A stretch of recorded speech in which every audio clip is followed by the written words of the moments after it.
You know, I cut myself shaving. We all have. Women cut themselves shaving their legs.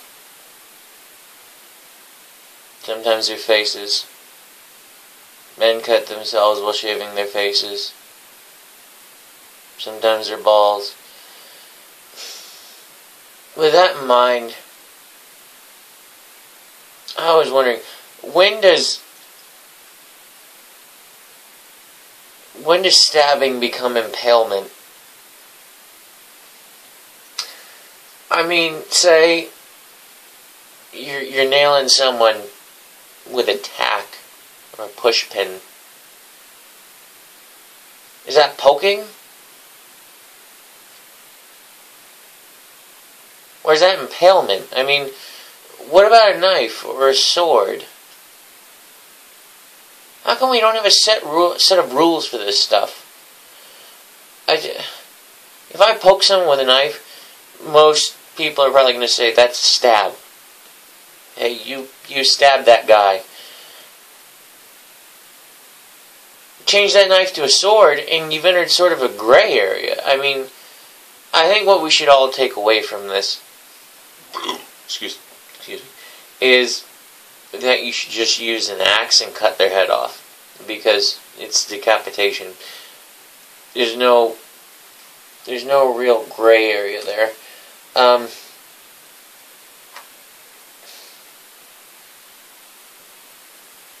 mean, it's a matter of knowing, right? It's a matter of understanding what is and what isn't. It's a matter of education.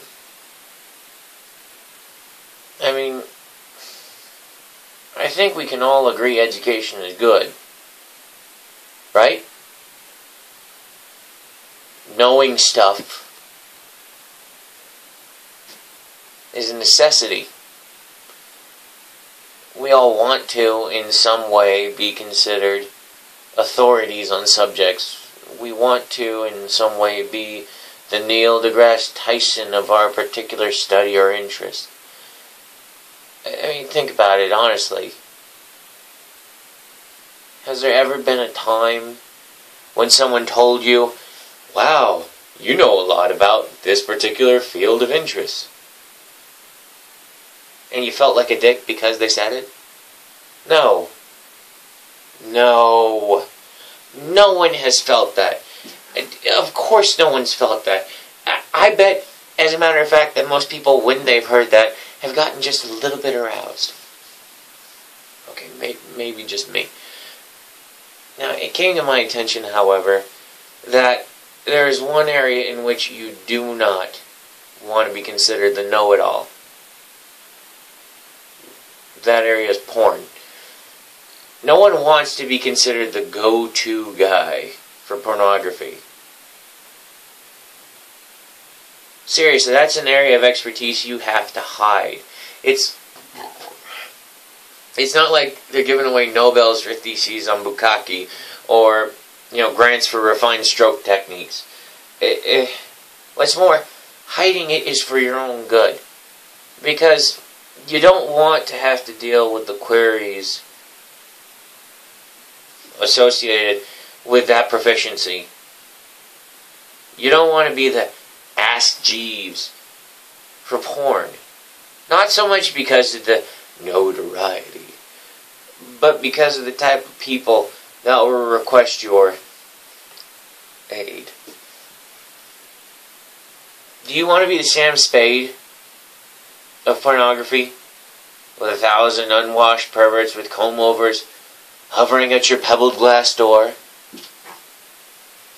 These are the kind of guys that perpetually wear shirts with tiny anime lolitas on them, and they stink.